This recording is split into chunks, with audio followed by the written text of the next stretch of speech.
I want to talk briefly in this video about Microsoft Virtual PC. Now, I'll just kind of tell you right now, if you don't see yourself using Microsoft Virtual PC, you can skip this video because it's not going to pertain to you. But I just want to explain some things for those of you who use or have used Virtual PC or would like to try. This was originally developed by a company called Connectix. It was acquired by Microsoft a few years ago. It was originally released as a free product, and it still is a free product. But it was released in August 2006, and it currently exists as two versions. Now, this is why I wanted to talk about Virtual PC. This is confusing to a lot of people, especially if you're new to this. There is a product called Windows Virtual PC that was released with Windows 7, and it is designed to be used with Windows 7 hosts. Then there is the prior version, which was Microsoft Virtual PC 2007, that was designed to run on all previous Microsoft host operating systems, and it was really targeted for XP and Vista. So if you've got an XP or Vista on your host machine, then you want to install Virtual PC 2007. If you're running Windows 7, you need to install Windows Virtual PC. Now, Windows Virtual PC was a problem for some people because your computer had to have a certain kind of hardware to be able to run Windows Virtual PC. Talk about that more in a minute. Virtual PC officially supports Microsoft operating systems only. So if you're going to try to run a Linux operating system or anything else, you may have some problems there. They may run okay, but Microsoft's not going to support them, so don't expect a whole bunch of help from Microsoft on that. Now, some of the Virtual PC issues that you're going to run into. First of all, the Windows Virtual PC only runs on Windows 7 hosts. It was actually included to provide backward compatibility to XP. And so if you had XP programs that wouldn't run correctly, you could run Windows Virtual PC, and Windows Virtual PC actually comes with a licensed, fully operational copy of XP loaded into it, so that any software that you had that won't run correctly on Windows 7, you could run it in this virtual environment on an XP, which is really cool. The only problem with this Windows Virtual PC, it originally required hardware virtualization support on your particular machine. Now, what's odd about this is, for example, I have an HP laptop. I can hear some of you snickering, okay?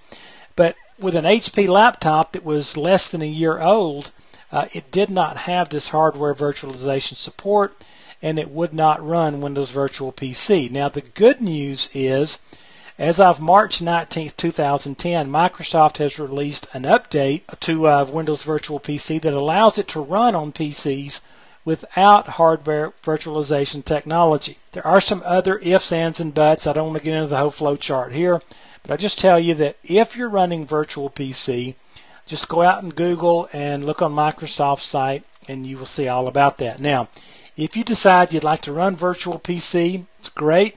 It works really cool. I've used it a lot. I like it. It is going to require a gigahertz or faster processor. You can run it on either 32 or 64-bit host system. Microsoft's going to recommend a minimum of 1.25 gigabytes of RAM. 2 gigabytes or more is recommended, and the more you can put, the better it's going to be. And Microsoft's going to suggest that you have at least 15 gigabytes of hard disk space per virtual machine that you're going to create on the host system. So if you want to create 4 virtual machines, then you're going to need an extra 60 gigabytes of free hard disk space on your host system to be able to run those on average. And so that's just kind of a quick run through with Microsoft's Virtual PC product. And again, I don't want you to take anything I'm saying here as negative about it. I just want you to know some of the ifs, ands, and buts. This one's tending to get a little complicated, but go out there, download it, take a look at it, see what you think, and compare it to some of the other ones. There's going to be a lot of people who will like this and swear by it. That's cool.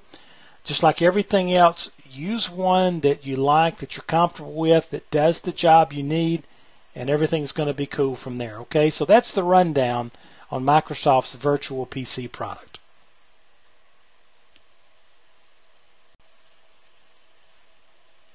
Now let's take a little closer look at the VMware Player virtual environment. And again, just like the video on the Microsoft Virtual PC, if you don't plan on using VMware Player or you're already familiar with it, you may not want to sit through this video. But just for background, for those of you who are kind of new to this is developed by VMware Incorporated.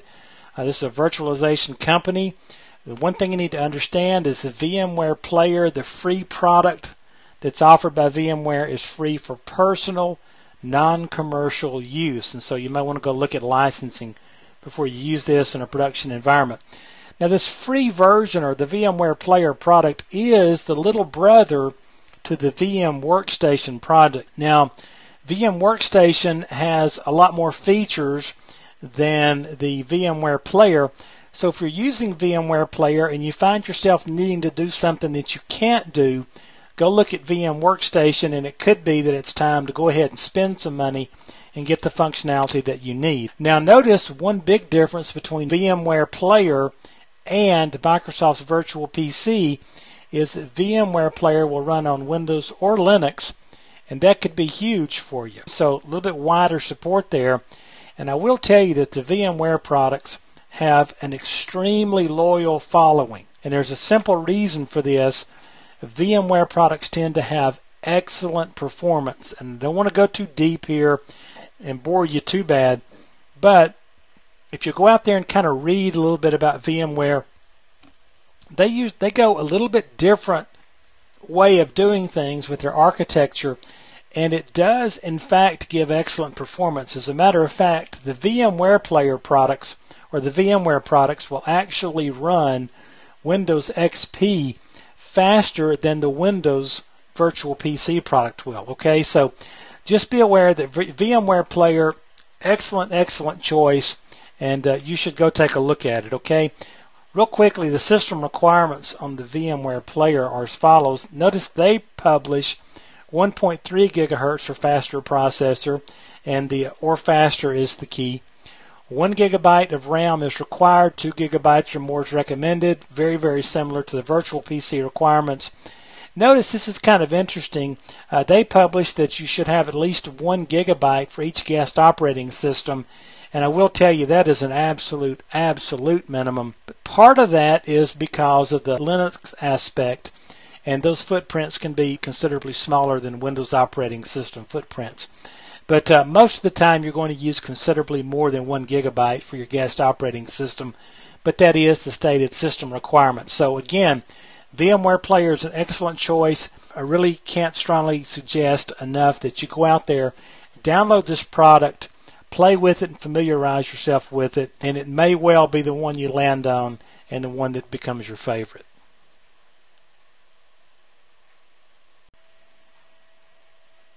Now let's take a quick look at VirtualBox, and remember this is Sun Microsystems virtual environment. This is developed by a German company called Initech, then purchased by Sun Microsystems. This is open source software, and so it falls under a free public license for private non-commercial use, a different free license for commercial use. You can go read about that in the documentation. I won't get into it here, but the bottom line is it's free.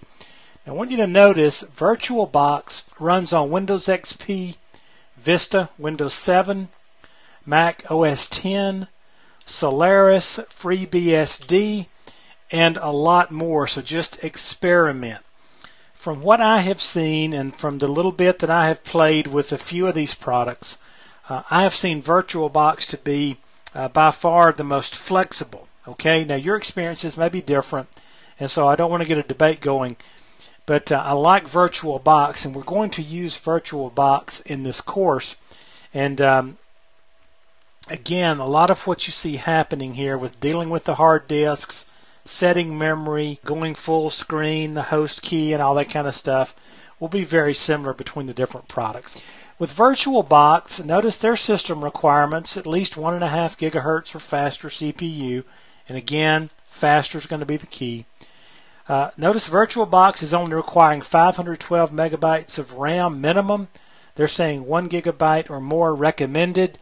Again, you're going to find 2 gigabytes or better is going to work much better for you. And again, more is the key there. VirtualBox advertises that you need at least 30 megabytes for each guest system. Again, kind of very similar to the way VMware kind of promotes their system requirements. 30 megabytes is going to be very, very small.